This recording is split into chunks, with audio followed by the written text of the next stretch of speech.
주님의 은혜가 풍성하기를 축복합니다. 종교를 연구하는 사람들은 이런 이야기를 합니다.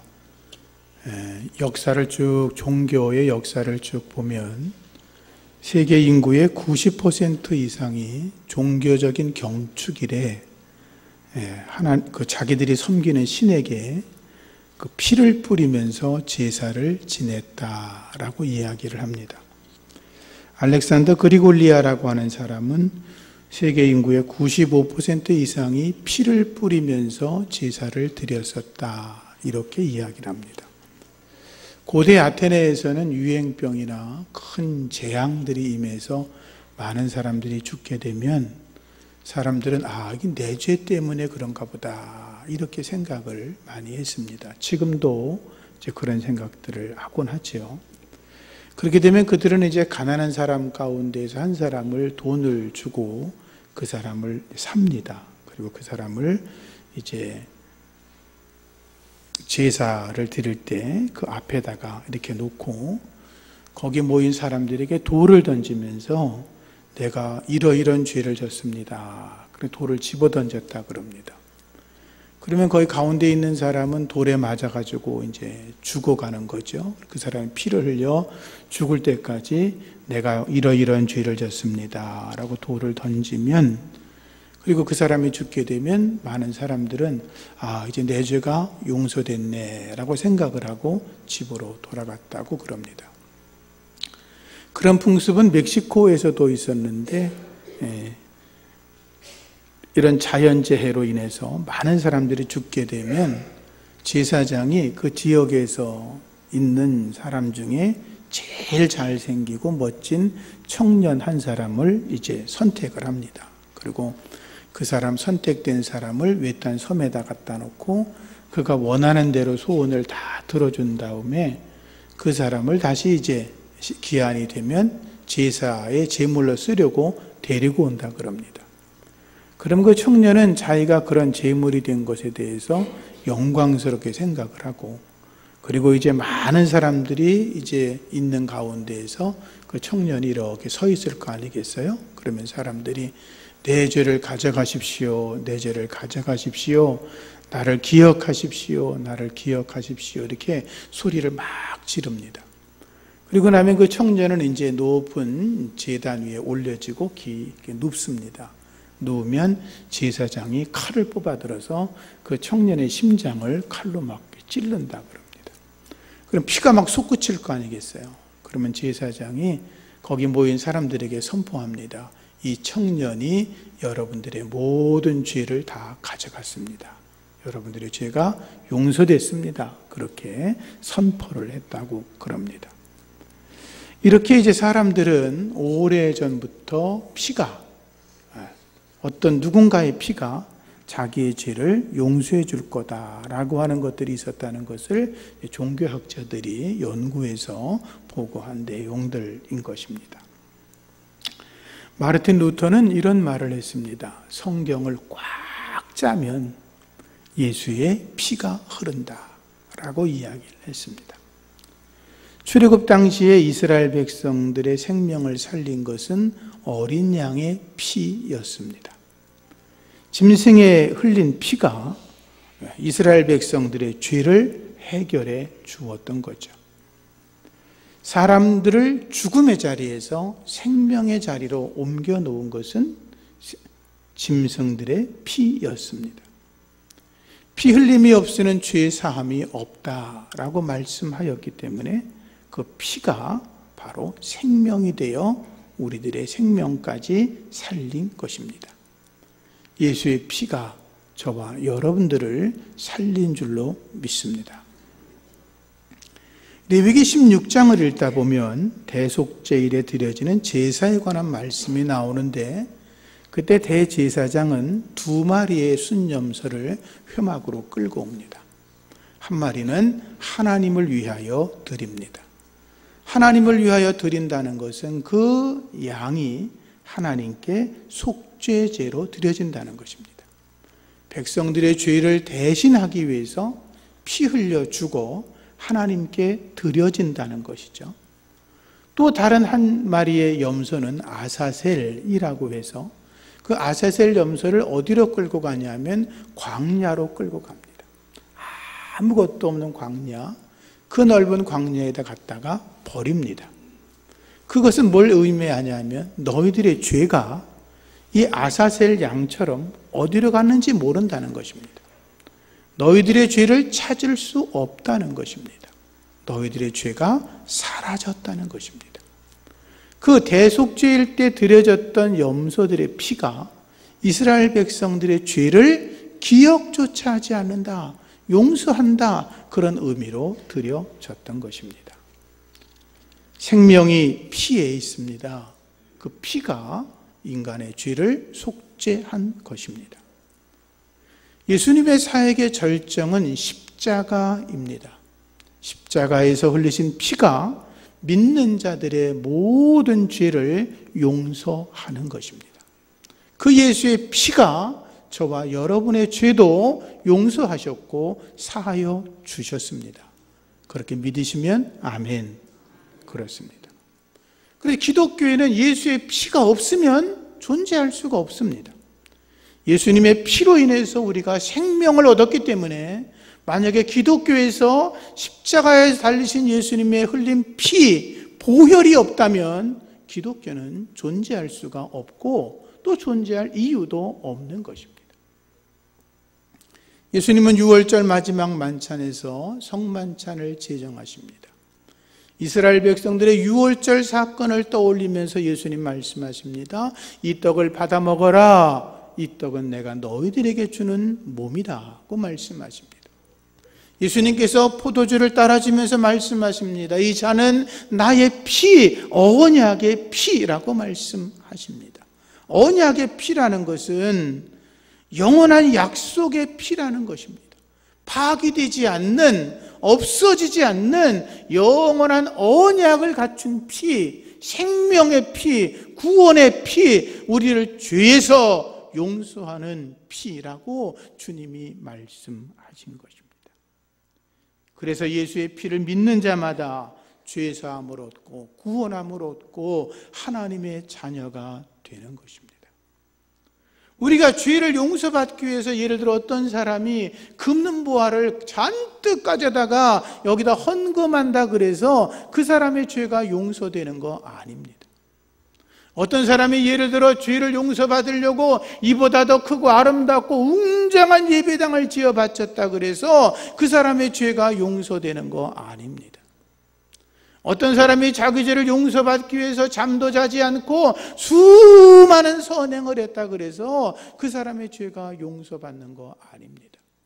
우리의 죄는 오직 예수의 피로만 이루어지는 것입니다. 할렐루야. 아담과 하와가 선악과를 따먹은 이래 모든 사람은 죄 아래에 갇혔습니다. 죄를 벗어날 수가 없었습니다. 성경은 말합니다. 모든 사람이 죄에 빠져 있어서 하나님의 영광에 이르지 못했다. 예수 그리스도의 은혜로 말미암아 죄 용서받지 못한 자들은 여전히 죄 가운데 빠져서 벗어날 수가 없다는 것입니다. 의인은 없나니 하나도 없으며 깨닫는 자도 없고 하나님을 찾는 자들도 없다라고 하였습니다. 로마서 말씀을 조금 더 자세히 보면 이렇게 되어 있습니다. 선을 행하는 자가 하나도 없다. 저희 목구멍은 열린 무덤이요 그 혀로는 속임을 베풀고 그 입술에는 독사의 독이 있고 그 입에는 저주와 악독이 가득하고 그 발은 피 흘리는데 빠른지라 파멸과 고생이 그 길에 있어 평강의 길을 알지 못하였고 저희 눈앞에 하나님을 두려워함이 없느니라. 하나님을 두려워하지 않는다. 하나님을 두려워하지 않으니까 날마다 그의 입으로 나오는 것들이 악하고 독하고 거짓스럽고 여기 말씀대로 하면 독사의 독이 가득하고 저주와 악독이 가득하다는 것입니다. 왜? 하나님이 없다고 생각을 하니까 사단에게 붙들려 악을 행하며 살아간다는 거죠. 그게 본래 인간의 모습입니다. 그게 본래 죄인들의 모습입니다. 그 모습들인데 우리가 예수의 피로 말미암아 구속, 죄 사함을 얻었다는 것입니다. 그 은혜에 감사하며 살아가시기를 축복합니다. 예수의 피에는 능력이 있습니다. 예수의 피는 구속의 능력이 있습니다. 우리가 구원받았다라고 하는 말을 구속받았다, 구속했다 이런 말로도 이야기를 합니다. 구속이라는 말의 본래 뜻은 한번 팔려간 것을 다시 사온다 그런 의미가 있습니다. 무슨 말이냐 하면 우리가 죄로 인해서 악한 마귀 사탄에게 붙잡혀 있었는데 예수 그리스도가 십자가에서 피 흘려 그 피값으로 우리를 사왔다 그 말입니다. 그 피값으로 저와 여러분들을 구원했다 그 말입니다. 그래서 우리는 사탄의 소유가 아니라 하나님의 소유이고 마귀의 백성이 아니라 하나님의 백성이 된 것입니다. 고린도전서 9장 20절에 너희는 너희 것이 아니라 값으로 산 것이 되었으니 그런즉 너희 몸으로 하나님께 영광을 돌리라 라고 했습니다. 예수의 피로 구원받은 여러분들 하나님께 영광 돌리시기를 부탁합니다. 어느 신자가 노예시장을 가다가 노예 경매하는 것을 보게 되었습니다. 어떤 여자 노예가 이렇게 팔려나가려고 흥정이 되고 있는데 그 앞에서 어린 아기가 막 울고 있는 모습을 보았습니다. 신사가 마음이 이렇게 자꾸 극렬한 마음이 생겨서 그 노예상에게 돈을 주고 그 노예를 샀습니다. 그리고 그 노예에게 당신은 노예가 아니라는 노예 해방 문서를 같이 주었습니다. 그리고 말합니다. 당신은 이제 노예가 아니고 자유인입니다. 그러자 그 여자 노예가 생각지 못했던 일을 당하게 되니까 이렇게 말합니다. 저를 풀어주려고 샀다고요? 이해할 수가 없는데요. 왜 저를 돈을 주고 사서 나를 그냥 풀어주는 거죠? 신사는 빙그레 웃으면서 다시 말합니다. 당신은 이제 자유인입니다. 예수 그리스도가 십자가에 달려서 피 흘려 죽었습니다. 우리를 위하여 죽으셨습니다. 우리는 그 사실을 믿으면 죄로부터 자유함을 얻어 구속받은 하나님의 백성으로 살아가는 것입니다. 그 능력으로 살아가시기를 축복합니다. 두 번째, 예수의 피는 대속의 능력이 있습니다. 대속이라고 하는 말은 대신이란 말입니다. 우리가 심판받아야 되는데 예수님이 대신 심판받으셨습니다. 우리가 고난받아야 되는데 예수님이 대신 고난받으셨습니다. 우리가 십자가 달려 죽어야 되는데 예수님이 대신 십자가 달려 죽으셨습니다. 그것을 대속이라고 그럽니다. 이사야 53장 4절 이하 말씀 보면 그는 실로 우리의 질고를 지고 우리의 슬픔을 당하였거늘 우리는 생각하기를 그는 징벌을 받아서 하나님께 맞으며 고난당한다 하였도다. 예수님이 고난당하는 걸 우리가 그놈이 잘못했으니까 그랬지 이렇게 생각했다는 거죠. 그러나 말씀은 이야기합니다. 그게 아니라 그가 찔림은 우리의 허물을 인하며 그가 상함은 우리의 죄악 때문이라. 그가 징계를 받음으로 우리가 평화를 누리고 그가 채찍에 맞음으로 우리가 나음을 입었도다. 우리는 다 양 같아서 그릇 행하여 각기 제 갈 길로 갔거늘 여호와께서는 우리 모든 죄악을 그에게 담당시키셨다. 대신 지게 하셨다 그 말이죠. 이게 하나님의 은혜인 것입니다. 주의 은혜로 죄에서 자유함을 누리시고 자유함을 누리신 여러분들 하나님 안에서 능력 있는 삶을 살아가시기를 부탁드립니다. 루즈벨트 대통령이 1941년 연도 교서를 하면서 4가지 자유를 선언했습니다. 다 아시는 내용입니다. 첫 번째가 언론의 자유, 두 번째가 모든 종교를 가진 사람들은 자기 신에게 예배할 수 있다는 신앙의 자유, 세 번째는 굶주림과 결핍에서 벗어날 수 있는 결핍으로부터의 자유, 네 번째가 전쟁과 공포로부터 벗어날 수 있는 공포로부터의 자유라고 이야기를 했습니다. 그런데 존 스타트 목사님이 그 글을 읽으시면서 이렇게 하나를 더 첨부했습니다. 우리 그리스도인들은 그 네 가지 자유에서 하나를 더 첨가해야 되는데, 그것은 죄로부터의 자유, 예수의 피로 인하여 얻는 영적인 자유함을 누려야 된다라고 말을 했습니다. 그 자유가 여러분에게 충만하기를 축복합니다. 세 번째는 예수의 피는 우리를 의롭게 하는 능력이 있습니다. 그리스도 안에서 속량으로 말미암아 하나님의 은혜로 값없이 의롭다 하심을 받은 자가 되었다. 로마서 3장 24절의 말씀입니다. 우리는 예수의 피로 의롭다함을 얻었습니다. 이 말은 100% 우리가 한 번도 죄를 짓지 않은 의인이다, 그 말이 아니라 예수의 피가 우리를 죄에서 용서해 주었고 우리를 의인이라고 인정해 주었다, 칭의라고 신학적으로 말하는데 우리를 의롭다고 인정해 주셨다라고 하는 것입니다.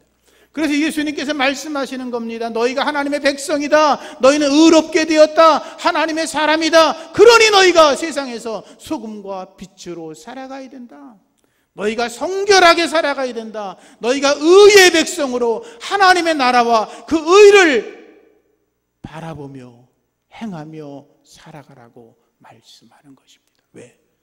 예수의 피로 구원받은 의로운 백성이기 때문에 그렇게 살아가시기를 부탁합니다. 예수의 피는 사탄을 이기는 능력입니다. 세상의 어떤 조직도, 어떤 기관도, 어떠한 권력도, 어떠한 무기도 사탄을 이길 수 없습니다. 마귀를 이길 수 있는 건 오직 예수의 이름, 예수의 피, 그것만이 마귀를 물리칠 수가 있는 것입니다. 목사가 마귀를 이길 수 있는 게 아니라 예수의 이름이, 예수의 피의 능력이 우리와 함께 할 때 마귀를 명하면 마귀가 도망가는 줄로 믿습니다. 예수님께서 말씀하셨죠. 내가 너희에게 뱀과 전갈을 밟으며 원수의 모든 능력을 제어할 권세를 주었으니 너희를 해할 자가 결단코 없으리라. 예수의 능력으로, 예수의 피의 능력으로 살아가면 세상의 그 어떠한 것도, 어떤 사단의 권세도 여러분들을 대적할 수 없는 줄로 믿으시고 마귀를 대적하여 승리하시기를 축복합니다. 마틴 루터에 관한 책들을 읽다 보면 마틴 루터가 종교개혁을 하다가 심한 병에 걸렸습니다. 너무 몸이 아프면 손 하나 까딱하기 힘들잖아요. 그렇게 아파 힘들어 있는데 환상 중에 마귀가 나타났습니다. 환상 중에 하나님이 나타나야 되는데 마귀가 나타나서 이만한 종이에다가 마틴 루터가 태어나서부터 그때까지 지은 죄를 전부 다 기록해 놓았습니다. 마귀가 말합니다. 너 루터, 네가 무슨 종교개혁을 해? 너 봐, 이렇게 죄 졌지, 이런 죄 졌지, 이런 죄 있지, 이런 죄 있지, 이런 죄 있지. 루터가 보는데 하나도 틀린 게 없어요. 다 자기가 지은 죄예요. 자기 죄책감 때문에 몸도 아픈데 영적으로 막 괴로운 거예요. 견딜 수가 없는 거예요. 두려운 거예요. 불안감이 몰려와요. 마귀가 너 이렇게 죄가 많은데 네가 죄를 용서받아? 넌 지옥에 떨어질 수밖에 없어. 루터가 자기가 지옥에 떨어지는 것 같은 공포를 느꼈다는 거예요. 그런데 자기도 모르게 심령 깊숙한 곳에서 성령께서 말씀하시더라는 거예요. 믿음의 고백이 올라오기 시작했어요. 루터가 마귀를 향하여 외칩니다. 내가 용서받을 수 없는 죄인인 건 맞아. 그러나 나의 모든 죄를 예수 그리스도가 십자가의 피로 용서해 주었어요. 나는 이미 예수의 피로 깨끗해졌어. 예수의 이름으로 명하노니 사탄아 물러가라 명령하니까 사탄은 도망가고 루터의 심령에 평안이 찾아왔다는 기록이 있습니다. 여러분, 악한 마귀가 여러분들을 정죄합니까? 예수의 이름으로, 예수의 피로 마귀를 대적하여 승리하시기를 축복합니다. 마지막으로 예수의 피는 헌신하게 하는 능력입니다. 예수의 피로 죄 용서받은 사람들은, 하나님의 은혜를 아는 사람들은, 하나님의 은혜에 감사하며 살아가는 사람들은 의인의 삶을 살아갑니다. 하나님 앞에 스스로 종이 되어 주의 뜻을 이루며 살아갑니다. 하나님 앞에 조금 더 헌신하지 못한 게 부끄럽고, 하나님 앞에 조금 더 드리지 못한 게 부끄럽고, 하나님 앞에 믿음의 선진들처럼 최선을 다하지 못한 게 부끄러워서 날마다 주님 앞에 엎드려 그분의 뜻을 이루려고 애를 씁니다. 왜? 예수의 피의 능력을 알기 때문에. 예수의 피의 은혜를 모르는 사람들은 주 앞에 헌신할 수 없습니다. 경상남도 함안에 가면 부봉교회라고 있습니다. 지금도 그 건물이 있습니다. 부봉교회는 1906년에, 그러니까 지금은 113년이나 됐죠. 이수목 목사님이 자기 땅을 하나님께 헌납하고 그 자리에다가 예배당을 지어 올렸습니다. 그 아들 이현속이라는 자가 교회 장로가 되어서 순교할 때까지 믿음을 지켰습니다. 이현속이라고 하는 사람은 11살에 왕길지 호주 선교사에게 세례를 받았고 21살 때 영수가 되고 25세 장로가 되었습니다. 그리고 나서 경남 성경학교 학원에서 1년 동안 별과에 공부했다가 여러 교회를 순회하면서 목회를 했고, 그리고 그가 34살이 되면서 평양신학교에 입학해서 공부하고 정식 전도사가 되었습니다. 사역을 하는 중에 일제가 궁극주의 야망을 드러내면서 신사참배와 동방요배를 강요하니까 하나님의 뜻을 거역한 우상의 전에 참여할 수 없다, 도저히 할 수 없다라고 생각을 하고 신사참배를 거부했습니다. 후에 고향인 부봉교회로 돌아왔습니다. 교인들에게 일본은 곧 패망할 것이니 신사참배하지 말고 인내하라고 가르쳤습니다. 그런데 일제가 가만히 있겠습니까? 교인들 20여 명과 함께 주재소로 끌고 갔습니다. 회유와 협박, 고문에 못 이겨서 20여 명의 성도들이 나 신사참배할게요, 이렇게 찍고 나왔습니다. 그러나 이수목 목사님과 그 아들 이현속 전도사는 끝까지 수모를 당하면서 믿음을 지켰습니다.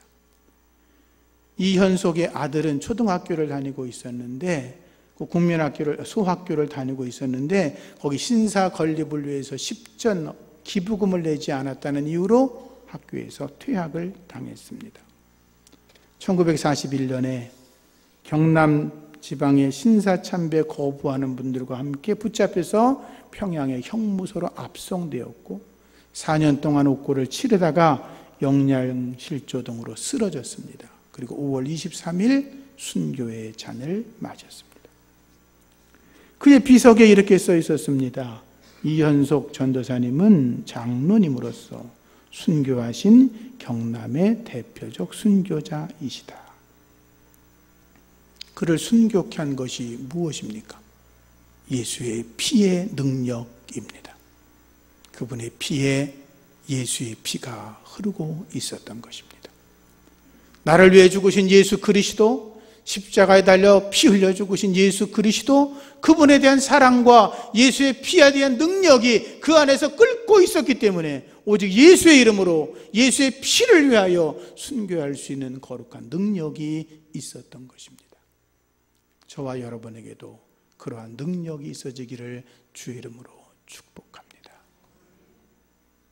기도하겠습니다. 하나님, 예수의 피가 은혜인 줄 믿습니다. 예수의 피가 나를 구속하였고, 예수의 피가 나를 대속하였고, 예수의 피가 나를 의롭게 한 줄로 믿습니다. 예수의 피가 능력임을 믿습니다. 마귀를 물리치는 능력, 하나님 앞에 헌신하고 순교하는 피의 능력이 우리 안에 충만케 하시고, 주님, 특별히 사순절을 지내면서 예수의 피를 깊이 묵상하다가 하나님의 기적을 경험하게 하여 주시옵소서. 예수님 이름으로 기도합니다.